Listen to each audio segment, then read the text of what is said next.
Hello, and welcome back to another episode of the Black Men Matter series on the male perspective. The podcast that's all about dispelling stereotypes and shining a light on the rich and varied experiences of Black men from all around the world. Each episode aims to broaden understanding and foster appreciation for their unique stories that often go unheard. Now, here is your host, Lana Reed, to introduce you to yet another remarkable Black man with an insightful perspective to share.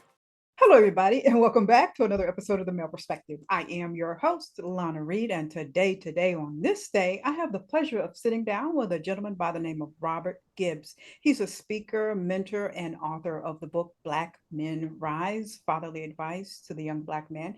And I am looking forward to spend some time with him, learning more about the work that he's doing. But first and foremost, as I always do, sir, I take a quick moment to pause and say thank you to you for making time for me today.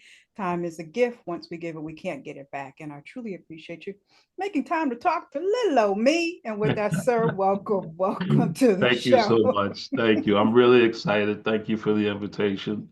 I just love doing this type of stuff. So I really appreciate you.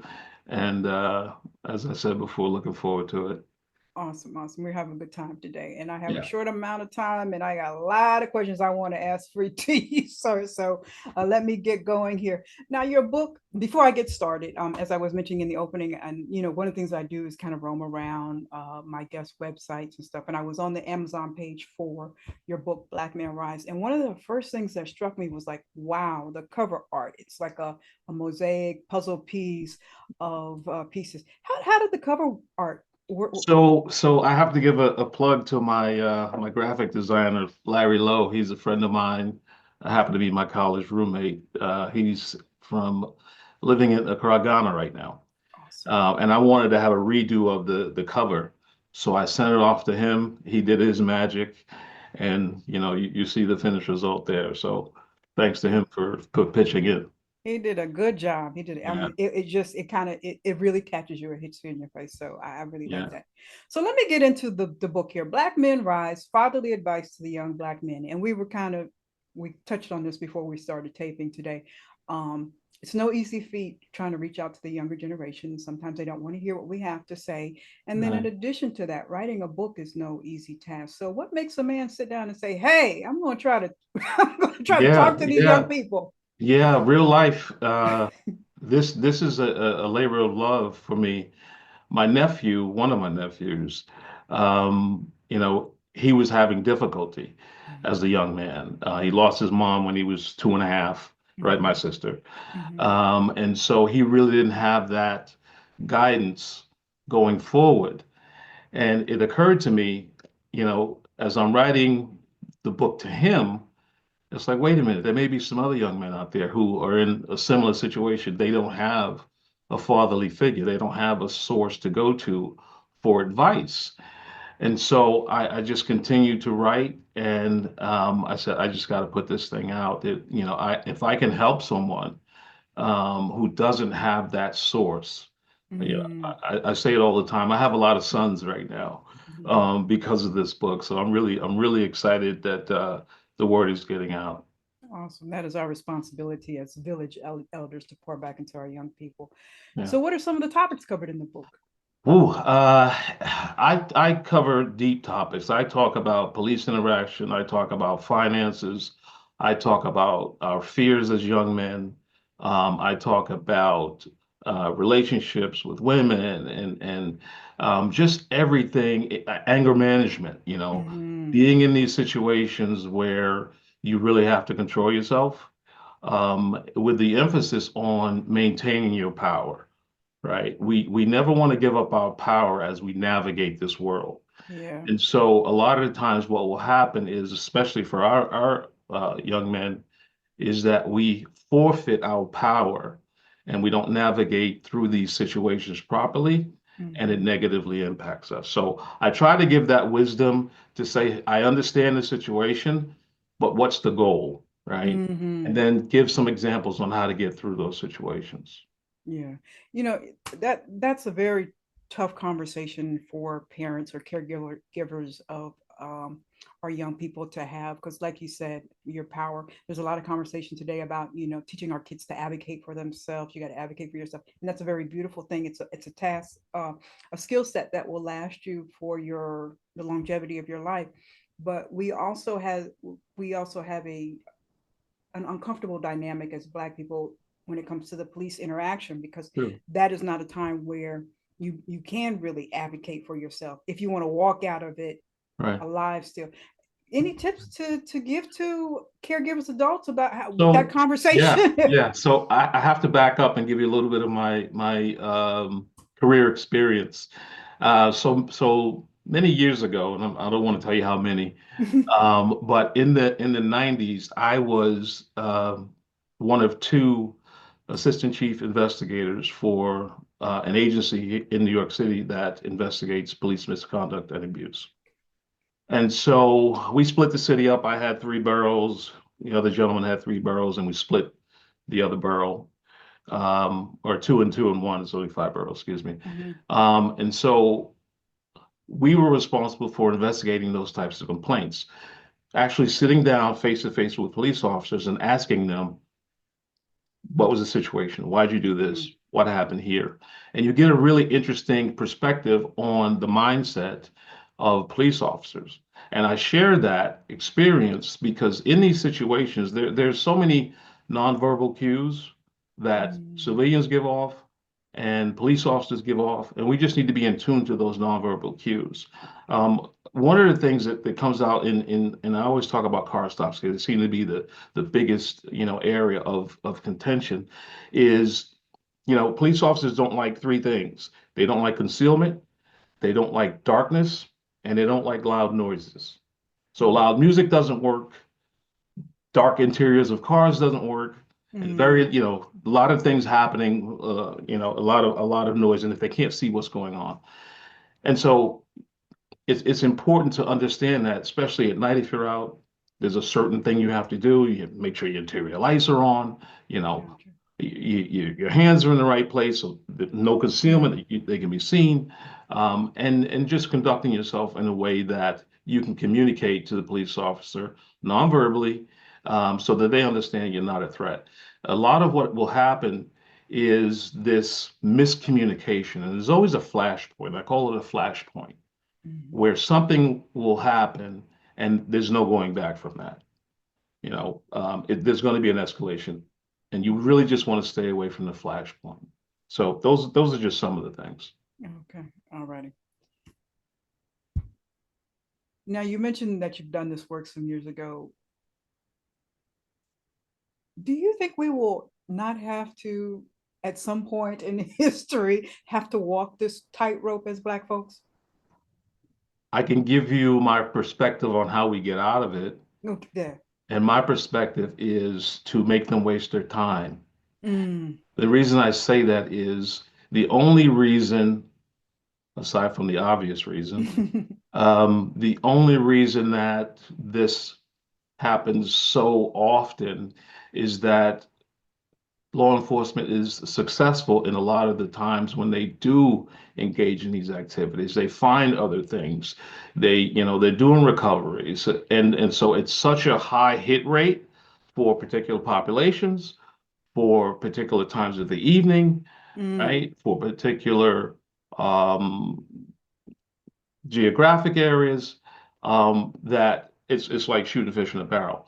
So when I say make them waste their time, I'm all about the innocent person, right? So I have no problem if you pull me over for speeding to give you my driver's license. But at the end of the day, that's the most you're going to get from me is my driver's license, right? That's all I'm obligated to give you. Too often in these situations, we give up our power because we don't know how to be quiet. And I say that not because it's a power thing, but think about the Miranda warning. You have the right to remain silent. Anything you say, it doesn't say may, it say will, right? Will be used against you. So there's no upside in having a long back and forth with, in these situations. It leads to other things, right? And then you always cross that line where probable cause is a pain. So you give probable cause because you cannot be quiet. So be Mhm. quiet. Maintain your power and be quiet. The requirement is your driver's license and your insurance. That's enough. That's all I have to give you. That's it. And so many of us don't know that or have Right. never been taught that. So, like you Right. said, we do give up your power. Well, let me segue back because I can run my mouth about a couple of few things. So let me get back on task here in the book. Now, piggybacking on this conversation about law enforcement interaction, one of the things I think I heard you mention was the book imparts lessons on making effective choice making or critical thinking skills. And without telling our age and how seasoned we are, I think we have to be fair to the younger generation and say we all had our silly season where we made some unwise choices. But it seems the younger generation makes some decisions that, like, you're looking like, really? You thought that was going to be okay? Like, there's no long-term thinking. It's an immediate response. Yeah. Why do you feel, because you've been in this work for a minute, why do you think younger people are struggling with like conflict resolution, anger management, more so than what our generations were having to cope with? Well, they're missing the intimate conversations. They're missing the conversations where there are not 1,000 distractions. They have so much being plugged into their heads right now from external sources that are feeding them the wrong information over a long amount of time, right? That it becomes ingrained in them to have that reaction, right? Because that reaction right now isn't seen as problematic. It's seen as acceptable. To if you look at what, and I always blame social media, but if you look at what social media is putting out, mostly it's this shock value stuff. Yes. But what it doesn't show you is the consequences. And I would love for somebody's going to have a new show about consequences of social media. Watch this. Watch. That's going to be the next show. You got to pop the balloon. Now you're going to have consequences of social That's right. media. And that's the conversation that needs to be had. And that's the kinds of conversations that I try to bring up. I understand that you want to make this choice or you're going to go down this road, but have you thought about the consequences? And is it where you want to go, right? And if you ask them, a lot of them are like, I didn't get that far. I just wanted to be right. Like somebody disrespected me, I need to be right. I need to fix this. And so, in fixing that, what are you giving up? I mean, are we talking about your freedom? Are we talking about a financial loss? Are we talking about you physically losing people in your lives because of sour relationships? We really need to have a conversation about what the goal of your actions are. And so when you have those conversations, you get them to think, maybe I shouldn't plug so much negativity into my brain. That's one of the things that I try to push forward to let them know, listen, garbage in, garbage out. And I'm True. sorry to tell you that, but if you keep putting, these really, really toxic messages into your head, pretty soon they're gonna show up in your life. They're gonna manifest in your real life. So, social media is there, and I don't think we can backtrack on, Right. And what you mentioned, the consequences of social media reality show. I mean, I think that's probably a good thing to show. Mhm. But how do we backtrack off of this? Or, It's so difficult. yeah. And the reason that it's difficult is, let's just say I'm in a session for an hour and a half. Okay. Am I really undoing a week's worth of, right? Yeah. Am I really undoing a week's worth of scrolling and looking at different True. things and liking and getting positive responses when I say or do something that is True. kind of out of left field? It's really hard to undo it. But I think we still need to have that. I have four sons, Oh, right? Yeah, 26, almost 24, so you 21 and almost 20. So I mean, I'm in that range with yeah, you my got the own social children. media. Yeah. And so I have to constantly have these conversations about, and they're getting it, thank goodness, about the consequences and what are your goals and what are you really trying to do. And one of the chapters in the book is called "Get Out of the Car," and it is one of these situations about if you are in a situation where things are just not going right. You can see where this is going, right? How do you get out of the car? It's a metaphor. Mm, How do you get mm, out of the situation, right? And again, whatever you have to do to not go down that road is what you need to do. mm-hmm. So they understand that. We have conversations. It's kind of a funny thing where we just go, "Did you get out of the car today?" Like, yeah, I got out of the car like 4 or 5 times, So it does work. You just have to continue to have the conversation, and that's what keeps me moving.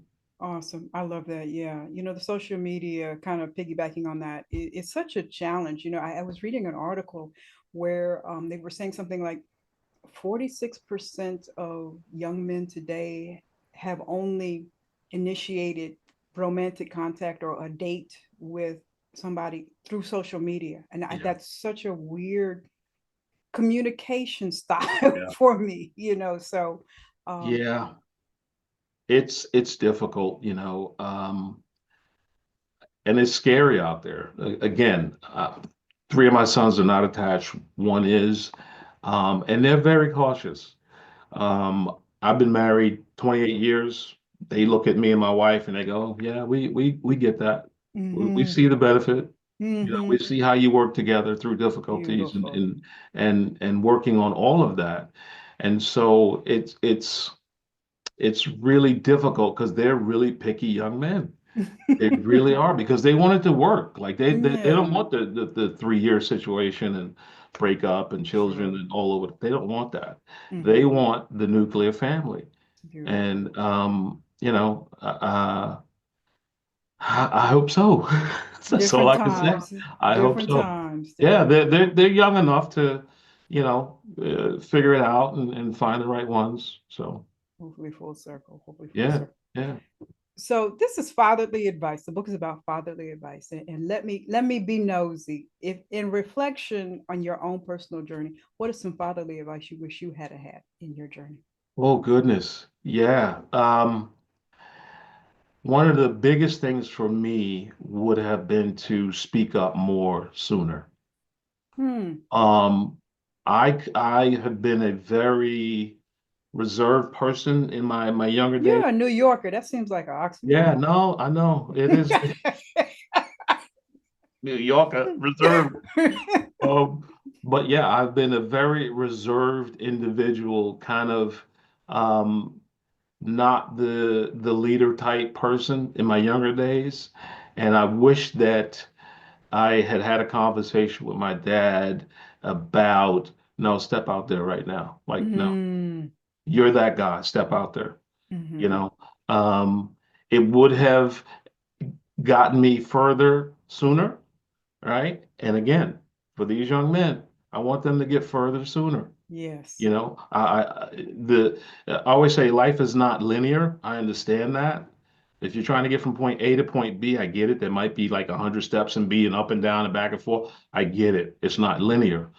But at the same time, the journey is really important, right? You know you're gonna have hiccups and you're gonna go Hmm. backwards 3 or 4 times, but know that you're gonna make it to point B. Just know Yes. you're gonna get there and Mhm. keep that in your head. And despite what comes, keep a positive mental attitude about it, How are we gonna get out the car, How right? are we gonna get out the car? How are we gonna Yeah. get out the car? How are we gonna get There's out? all, and I mean, I think because sometimes it seems so dismal. You have to get this mindset. You can get out the car. Absolutely. There's absolutely a way to get out the car. Let me just True. sit and put this in perspective here. There is a way to get out of this challenge that I am facing. So Yeah. most Yeah. definitely. The another area was choices, Mm, right? Choices. Extremely important. hmm, Choices. And getting out of the car or staying is a choice, hmm. And so let's not handcuff ourselves, literally handcuff ourselves To a bad decision. through these bad choices. Still get what you deserve, still maintain your integrity, but don't set yourself up so far backwards that it's almost impossible to come out of it. Mm-hmm. It pains me to see individuals be arrested for things for, other than what they were stopped for. You got stopped for Mm. speeding. Okay. Like, get the ticket and move on. Yeah. Why pick up a I don't understand. It just kills me. Like, Yeah. what? You're going to jail for, aggravated assault now? How did that happen? Wow. How Yeah, did how that did it happen? escalate to And that? so what's the consequence of that? It's lifelong, because felony charges are a little bit different than Yeah. misdemeanors.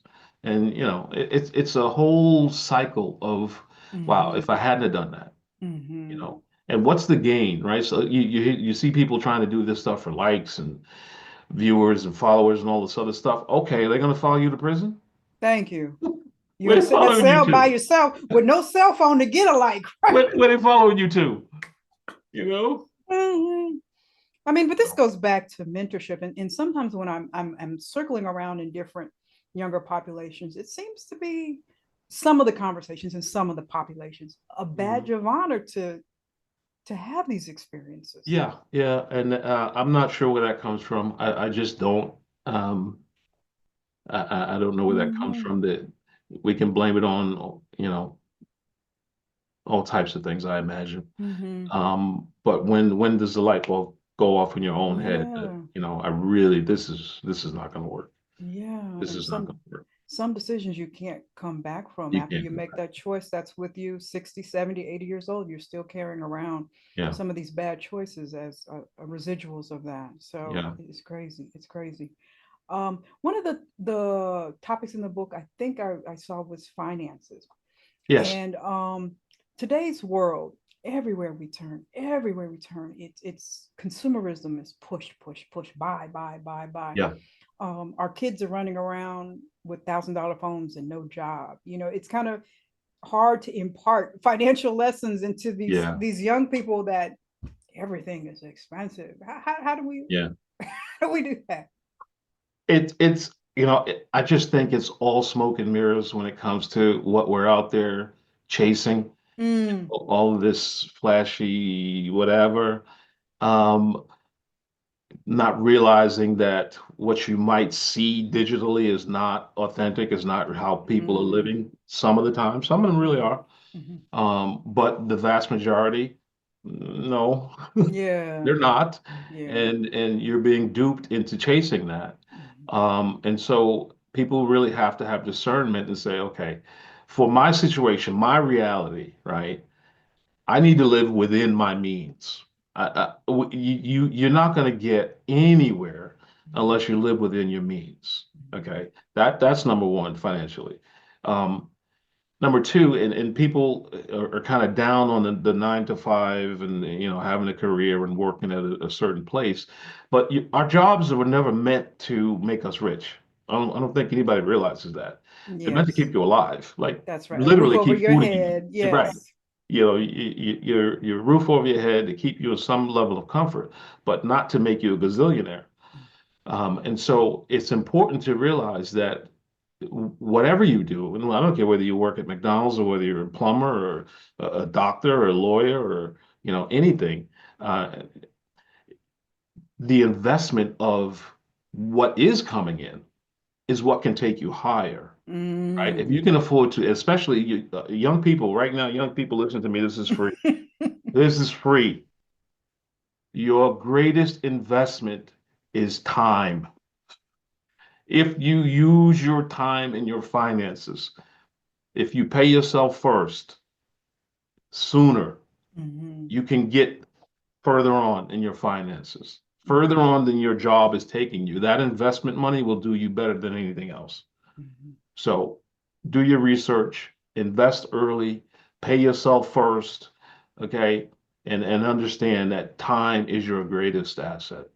And it sounds like I'm hearing delayed gratification. Yeah, I went through a couple of well, a couple of dollars early that I wish I hadn't gone through. You know, shout out to Larry Lowe again. Me and Larry, yeah, we went through some money early on in life that I Yeah. wish I had back now. Yeah. And like I was saying earlier, we all go through our young and dumb Sure. phase, but And I don't know if it's because I'm seasoned now with a lot of wisdom. I'm really in that seat where I'm looking at young people like, oh, like I hear a lot of them say things like, I'm just going to be, I'm not going to work. I'm going to be a social media influencer. And I'm like, where's the retirement income in that? Like, you're 20 Mm. and you're going to be an influencer. There's no longevity. It's like also selling our kids this dream that everybody's going to make it to the NFL or the NBA. If you run the numbers, if No, you run the statistically, numbers, no. so it's better for you to consider the 9 to 5. There's more of us doing that, Right. and that's more stable. But there's a lot of pushback in the younger generation. I'm not going to work in anybody's job. What are you And going to do? What are you going yeah, to yeah. I mean that's do? that's okay. I never want to stunt someone's motivation and their Understood. dream, right? I get Understood. it. But at some point, after you've done your research and you've put in the time and the effort and you've done everything else and you've followed the script from A to Z perfectly and you got 6 followers, I think you need to go get a job. And we have a light bill, and how are we gonna pay for this loaf of bread? Right. At some point, you have to say, okay, I'll come back to this in a minute, but Yes. I got to get a little Yes. bit of foundation under me before Yes. I really go back into this. Yeah. Awesome. Yeah. Awesome. Yeah. Okay. All right. We're gonna keep hope alive. We're gonna keep on Yeah. pouring into Yeah. them. Keep on There pouring are into them. some successes, but not for the masses. Hmm. Not for the masses. So, what do you feel is one of the most challenging issues our young people are struggling with today that that comes out in the book? Well, there's 2 things, addiction and mental health. Um, and they kind of go together because one can trigger the other or vice versa. Hmm. And it's really difficult to hear some of the stories and some of the things that our young people are going through. Hmm. Um, and on top of that, there is an undercurrent of some form of addiction, whether it be alcohol or some drug or something else. Okay. But I think our young people are self-medicating to a large degree, just trying to navigate all of the negativity that's coming their way and Hmm. kind of the hopelessness about career and what's going to be happening 10 years from now and how can I afford a house when, even apartment rentals are $4,000 a month. Oh, I wow. can't do that, Yeah. and so they're navigating these really, really difficult situations and the expectation that they're putting on themselves Hmm. is huge, Mm. right? It is huge because at 20 something, if you ask them, where are you supposed to be in life right now? They'll tell you, I'm supposed to have a house, I'm supposed to have 2 cars with a pool and a giraffe in the backyard. And I go, oh, okay. You sure about that giraffe? No, right? Yeah, yeah, a giraffe. Hmm. Okay, all right. So it's trying to balancing that, right? Listen, I'm not telling you that you should be less than, but please live your reality, Yes, Live your reality. It'll reduce that anxiety if you that can live your stress. Yeah. reality and work towards those goals, Hmm. realistic goals, and over time, you'll be in a better place physically, you'll be in a place mentally, and maybe you won't need to self-medicate. That's crazy that they have those expectations because you can say, well, let me tell you where I was at 20. We Yeah, were we were yeah. eating out of spam. We were Yeah, yeah. yeah. My mom's couch has my dent in it. Yes, yes. So, ease Yeah. up on yourself a little, Slow a little down. bit. Take some time. You take Take some some time. time. It takes and a Yeah, plan and a plan, and a plan. time and And a a plan. plan, time and a plan. I was thinking real quick as you were talking. Let me backtrack a little bit because you were mentioning your wife and your sons. Not every young Black man has the opportunity to experience the nuclear family, mom and dad there. Uh, Sometimes they're in homes where it's just mom. Yeah. What advice do you give to a mother raising a Black boy about how to navigate that successfully when there's no man around? Yeah, I think she needs to get him in situations around quality men, Hmm. around men who are going to mentor him in the right way, and get him into activities where he's around other young men of his age and older men of a certain age so that they can dialogue and kind of bounce things off one another. One of the things that um, I do here locally is we have, meetings of younger men, and we just sit and talk about different things. Okay. I'm going to one this evening called In His Image, and we're just going to sit down and have conversation with these young men tonight. Again, they have to have interaction with those who have been there and done that so that they can see it. You can't be it if you don't see it. True. And understanding and being around a nuclear family, being around a man who, even if he doesn't have a nuclear family, he understands the importance of it and can kind of direct you in that area is really important. So I get it. Single family, single mom. Yeah, find an uncle, find somebody, find a mentor, get them into some type of mentoring, program. Um, find a group, and it doesn't have to be formalized, right? It can be kind of ad hoc, Monday over here, Wednesday over there, but let them have that exposure with, older men. Now I hear you're going to a group tonight. You do mentorship as well? Yeah, I do. I actually, for my church organization, we do a thing called In His Image, and so we speak to young men there. Um, Additionally, here locally, you're probably familiar with President Obama's My Brother's Keeper initiative. I've spoken to one or two of their regional meetings. I have one coming up in May. I'm the keynote speaker for their closing ceremony. I'm really looking forward to that. Speaking to them because these guys, they're hilarious.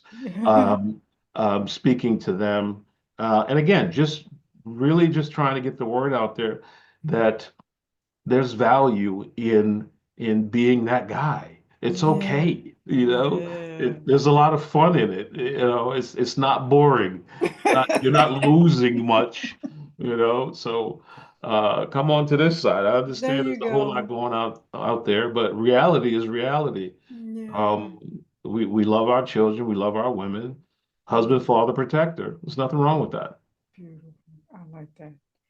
So, hypothetical situation, you're sitting down with a young brother who's about to be a father and he's found out that he's going to have a son. What advice would you give him? Fatherly advice would you give him? Ooh, interesting. Good question. Um, Take your time to listen.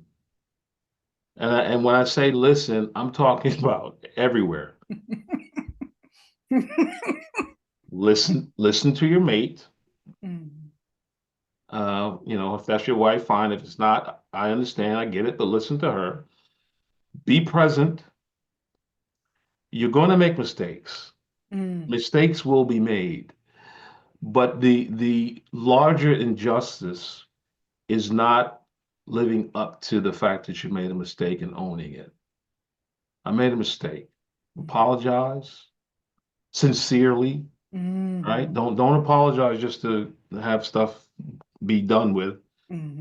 Be sincere in your apology and try not to do it again. Move on from there. Try to learn from that experience. It's difficult. Raising children, as lovely and as joyous as it is difficult. So understand that. Like, don't go into it thinking that it's all birthday parties and cake. It's not. It's not. It's Some 3 in days the it's like, I don't morning. like any of them people. Yeah, get out of here. Go somewhere. I don't like none of y'all. Yeah. No, you cannot use my car. Go somewhere. Yeah. There's going to be those days, but in all of it, your dad. You will always be dad. And so try to be the best father you can be. Mistakes and everything else, be present because that's the biggest thing. Was my dad there? That's the biggest thing in the world. Was he there? Yeah. He might have been upset that he was there, but he was there. He was there. He was there. Yeah, he was there. Yeah. That's Dad was beautiful. there. So be present. Be present. Be present. Okay. Yeah. So what's the next book going to be about? Oh, I don't know. The next one, I haven't really put it together yet. I have something in the works, completely different than, yes, fatherly words. It's going to be a little bit more on love notes, if that makes sense, because I've been married 28 years. So there has to be some love knowledge in there. I haven't figured out how I'm going to put that one together yet. But it's still, you know, the whole family nuclear thing. Just got to figure out how to put it to pen. Bless your heart, as we country folks say. You know, there's this seemingly great divide in the generation. So to have a man who's been married for 28 years try to pour into these young folks who don't want to hear anything about, it's been some frustrating conversations on my end, you know, I'm sure. to get them to understand the beauty of it, the design of it. So nice to know there's somebody else out there on the team trying to spread that joy. Okay. Now, one last question before I ask you my random question. And raising a child is not just up to the parents. There's actually a village that surrounds that child. Yeah. And we are all tasked with getting that child out there in this world to be the best productive individual that they can be. What does the community need to do to help in this whole process of creating a very vibrant, thriving child? Yeah, community is important. And again, I have so many people in my community right now over so many years that, because with 4 sons, you have to imagine, you have to realize something. When you have 4 kids and they're all little, I go back a couple of years, but when they're all little, right? Their schedules were just, forget about it. Yeah. This one's doing karate. The other one's doing baseball. This one's doing basketball. The other one is got some other competition over here. Community is so important because you have to have the assurance that when I drop this one off, he's with a family member, not a blood member, but that's family. I know he's fine, right? And we as adults have to continue to be the aunties and the uncles, right? To all of the kids. You know, I hate to sound like an old head, but when I was growing up, I got in trouble from people that I didn't even know who they were. Who are you? They just call you by your name, and they'd be like, "Hey, I know your mother. Go that way," right? And it's the same. We really need to continue to have that, and to have people that each one of our individual families can rely on. True. Like if there's an emergency, you know, I can call this one and tell the kids, "Oh, y'all all go that way," and same thing. My home is like the community center. When my kids were younger, I'd have bodies, people just laying around after they've had their video game session all night. You know, this is a safe space. And we all have to have safe spaces for our kids so that they can then become the safe spaces for their kids. So they can learn how it's supposed to be. Yeah, and it goes on and on. So yeah, it's very important that we provide that stability for them so that they can then provide the stability, you know, moving forward. Moving forward. Yeah. Awesome. Now I just realized something, and I totally flew over my head before. You have the boys, you, and then it's your wife. So she's the only woman in the house all those years. She survived that? She survived it. My wife. I need to have a conversation with her. She lived through that? My wife is the queen. When I say queen, I'm not kidding you. Hey, tiaras and everything. She yes. She lived through it. Okay.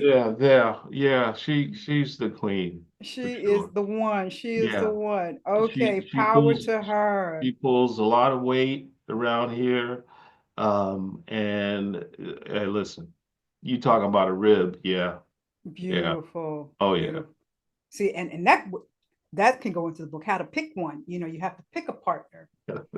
You have to pick a partner, right? So, all righty. Yeah. Well, let me ask you my random question, and then I'm gonna ask you how we get the book, how we can peek on, get you to come and speak to us and stuff like that. So let me see here. Let's see what we got. What's one item on your bucket list? Ghana. Oh, I would have figured it out. Yeah, yeah. See, and again, my good friend Larry is in Ghana. He's lived there Yeah. for a number of years now, and he's constantly saying, "Hey, Hmm. come on." And I'm like, Might not come back, huh? yeah, why not come back? And so it's a small bucket item, but that's one of the things that I'm going to do it here shortly. Mm. To get out there, to touch the soil, and to hug my friend again. I haven't Mhm. seen him for, I don't know, probably got to be 8, 9 years now. Oh, okay. So yeah, I want to do that. Um, yeah, that's one of my bucket list items. I have a Okay. bunch though. My bucket is big when I talk about stuff like that. Okay. Yeah. Okay. Ghana. All righty. So we'll wait for some pictures. So tell us how we pick up the book, how we connect with you, how we get you to come out and speak to our babies and stuff like that. So just remember when you're on Amazon, look for that pixelated picture, Beautiful picture. Black Man Beautiful. Rise, Fatherly Words for the Young Black Man. It's on Amazon, hard copy and soft copy. You can get me. I'm on Instagram and X, the Robert Gibbs one. I take email, as you know, bmrise2014@gmail. I'll even take your phone call if you want. I don't care. 475-329-1216. Um, yeah, I travel. I do it all. I don't care. Truly a village elder. I love it. So few of us out there. So it's good to meet one who's actually believing in it and putting it down, picking it up and putting it down. So I appreciate that. I appreciate our young boys need that. Our Yeah, young boys. it's really important. I still have some of the young guys. They call me. I had a call the other day from one of our friends. He's just, hey, Unc, I just wanted to call you, tell you I'm doing fine. Things are good. Yeah. About to get married. I'm like, good. There Talk you to you go. soon. There you go. And that's all you need somebody is to know, like, I got somebody to call. I got Sure. somebody who cares, That's right. and that's all you need That's right. sometimes. So, I just, from little old me, I just appreciate the work you're doing. Our future won't be our future unless somebody pours into that future. So, Mhm. it's just nice to see that you have committed yourself to that.